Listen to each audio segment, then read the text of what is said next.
O meu único programa é demolir a hegemonia intelectual que destruiu a vida intelectual no Brasil. Ou seja, menos por ser esquerdista ou qualquer outra coisa do que por ter matado. Quer dizer, a inteligência de um país, esse é um crime inominável. São criminosos mesmo. Isso que se fizeram no Brasil, isso não se faz. Isso não aconteceu em nenhum país da África, gente.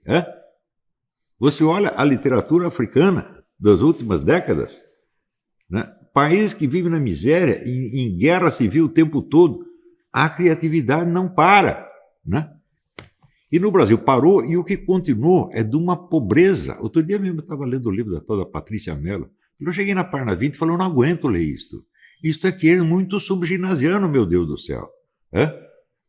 Quando você vê essas figuras sobreviventes de outras épocas, decaindo cada vez mais, falando cada vez mais besteiras, se tornando cada vez mais infantis. Olha, é um negócio, chega a ser aterrorizante. Quer dizer, o tamanho da estupidez que se apossou do Brasil é uma coisa descomunal, gente. Então, o que nós temos que fazer é remover esta gente, remover os culpados disso aí.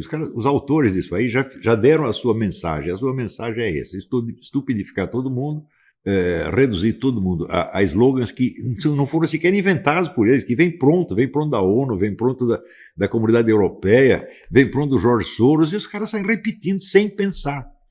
Inauguraram uma coisa. Veja, no tempo do velho comunismo se falava da língua de pau. Quer dizer, uma língua de slogans e chavões partidários que, infindavelmente repetida, acabava se incrustando nas mentes com grande profundidade, ou seja, não conseguia pensar fora deste esquema. Mas o que os caras criaram depois é pior do que uma língua de pau.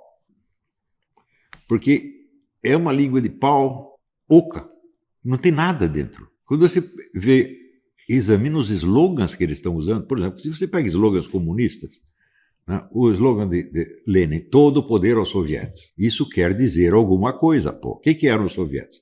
Era uma organização como o MST. Era uma organização que eles faziam no campo e que arregimentava os trabalhadores rurais, lhes dava uma organização e acabava administrando o local de maneira mais eficiente do que a administração oficial. Se a gente chegava num lugar, precisava resolver um problema, não adiantava ele falar com a prefeitura, ele tinha que falar com os sovietes, senão a solução não saía. Então, quando ele diz todo o poder aos sovietes, quer dizer, vamos eliminar a administração oficial que vigorou até agora e passar a administração para a mão de quem já está administrando. Isso é uma coisa, você pode ser contra, você pode achar horroroso, e de fato foi horroroso, porque foi uma sangueira desgraçada, mas isso quer dizer alguma coisa. Agora, quando você pega a linguagem que eles estão usando hoje, a linguagem não quer dizer nada. Se você pensar, nós somos a favor da alteridade, a favor da diversidade, nós temos que respeitar o diferente. Eu digo, um momento, tudo diferente é diferente de alguma coisa. Quer dizer, a substância da diferença está naquilo do qual ela difere. E qual é essa coisa? Não sabemos. Hoje eu vi, por exemplo, passei aqui e vi um cartaz a respeito dos autistas. Nós temos que conviver com o diferente. Eu falo, mas quem falou que o autista é diferente? Ele não é absolutamente diferente, ele é igual a todo mundo, só que está faltando uma coisa para ele, pô. Ele não tem a capacidade de comunicação. Então não há diferença alguma. Quer dizer, ele está debilitado sob algum aspecto. Agora eu vou considerá-lo diferente e simplesmente aceitar que ele seja autista pelo resto da vida, em vez de tentar ajudá-lo a superar isso aí. O que é isto? Também, vamos dizer, se você pensar, por exemplo, a diferença, a famosa diferença sexual, nós precisamos aceitar as diferenças. Eu digo, bom, mas qual a diferença? Se um sujeito é diferente do outro, o outro é diferente do um. Estou errado? Portanto, a diferença se define por aquilo do qual ela difere. Então, isso do qual ela difere tem que ter uma substancialidade, para que a diferença também tenha alguma. Mas, em que consiste exatamente essa diferença? E por que a diferença tem de ser respeitada se aquilo do qual ela difere não é para ser respeitado de maneira alguma?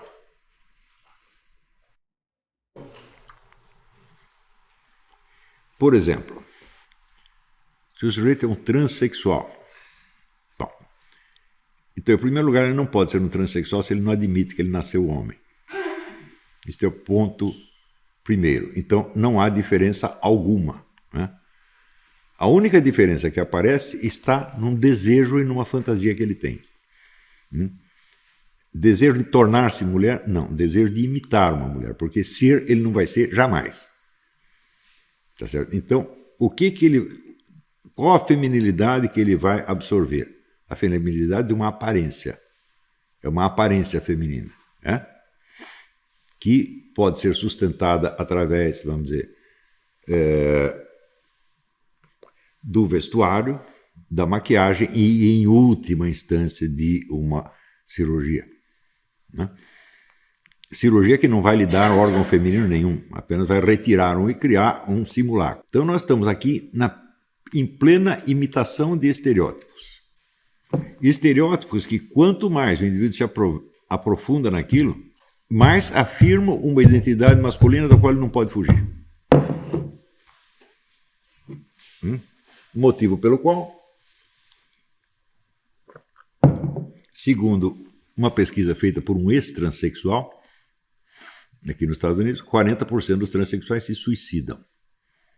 Vamos dizer, mas eles se suicidam por causa da rejeição, por causa da perseguição? Não, porque essa perseguição, essa taxa de suicídio acontece nas áreas onde eles mais são aceitos e mais são protegidos, e não nas sociedades mais atrasadas, entre aspas, onde eles são rejeitados. É aqui nos Estados Unidos que isso acontece, é em Nova York, é na Califórnia, né? É em Miami. Então, veja, a diferença por si não tem substancialidade alguma. A alteridade, quer dizer, você fala de alteridade, quer dizer o outro. Eu digo, bom, mas o outro é diferente de algum outro que é o mesmo. Aqui tem um mesmo e tem o outro. Então, ninguém pode se definir apenas por uma alteridade. Ele tem que ter algum traço substantivo, né, que o diferencie. Então, você falar de alteridade, esse é um termo absolutamente vazio. O que... No entanto, quando se fala de alteridade e diversidade, essas palavras vêm imantadas de um valor emocional. Eu digo, mas como um termo puramente formal, abstrato, pode ter valor emocional? Como é possível a pessoa se comover por causa da alteridade ou da diversidade? É a mesma coisa que você se apaixonar por uma equação. Então, é claro que isso é um efeito histérico. Quer dizer, você cria uma palavra gatilho, que ela provoca uma emoção imediatamente, sem passar pela representação material da coisa, porque a alteridade não pode ser representada materialmente, é impossível, né?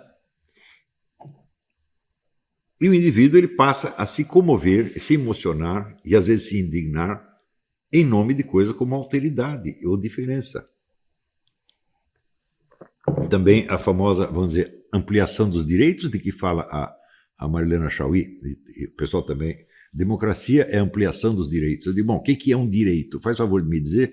O direito, como já dizia Simone Weil, é a obrigação de um outro. Se eu tenho um direito, é porque alguém tem uma obrigação para comigo.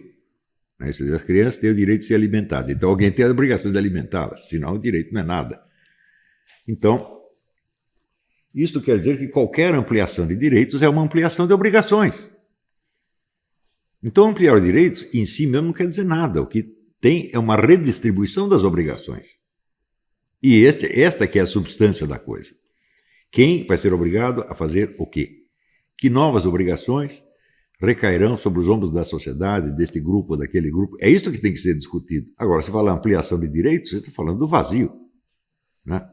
Os direitos são apenas uma imagem em espelho de obrigações que essas sim são materiais. Por exemplo, você tem que pagar um imposto, isso é uma coisa material. Ou você tem que trabalhar para sustentar seus filhos, isso é uma coisa material. É uma realidade substantiva.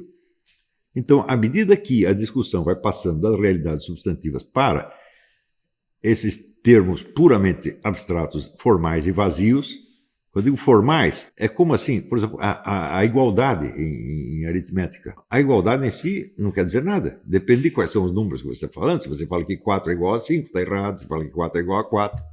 Na verdade, você não disse nada. Tá certo? Então, esses termos, não é que eles são abstratos, eles são vazios. Eles não têm significado. O significado deles depende dos objetos reais aos quais se referem, mas esses objetos não podem ser mencionados. Tá certo? Então, após décadas desse tipo de coisa, que não é nem a língua de pau, isso é a língua de isopor, meu Deus do céu. A língua de pau, pelo menos, tem, né, uma coisa embaixo, né? Tem toda a brutalidade do regime comunista, está ali na língua de pau. Mas agora não é a língua de isopor mesmo. E isto mostra, da parte dessa intelectualidade esquerdista, uma debilidade crescente, porque eles mesmos se convencem disso. E, à medida que repetem isso, a sua impotência cognitiva vai se tornando cada vez mais óbvia. Até hoje, eu não vi um sujeito de dentro do PT, por exemplo, fazer uma análise séria do que aconteceu com o PT. Por que o PT caiu? Eles não entendem isso. Né? Eu já dei várias aulas sobre isso, explicando para eles o que aconteceu, mas eles não entendem o que eu estou dizendo. Né? Quando eu falei o fenômeno do faurogramscismo, eu digo, pô, isso é a história do PT. Né? Quais são os dois autores que influenciaram realmente o pensamento petista a partir dos anos 60? Foi o Raimundo Fauro e Antônio Gramsci. Então, se você pega duas ideias que em si são antagônicas e você as leva a sério e você tenta realizar, você vai transformar uma mera contradição lógica numa contradição material. E algum dia você vai pagar por isso. Quer dizer, você...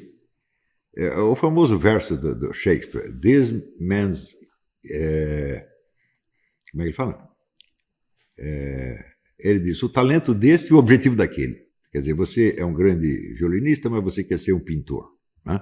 Então, não dá para você fazer uma coisa com os instrumentos da outra. É muito simples isso aí. Você não pode destruir o estamento burocrático, como propunha o Raimundo Fauro, você mesmo se transformando no estamento burocrático, como recomenda o Antônio Gramsci. Não dá para fazer isto. Né?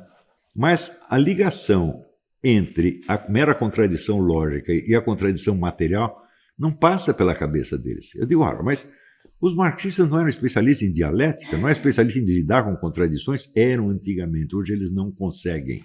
Por quê? Se acostumaram com os confortos da língua de isopor, onde basta falar e você se sente bem e está tudo ótimo. Então, bom, derrotar intelectualmente essa gente é até covardia.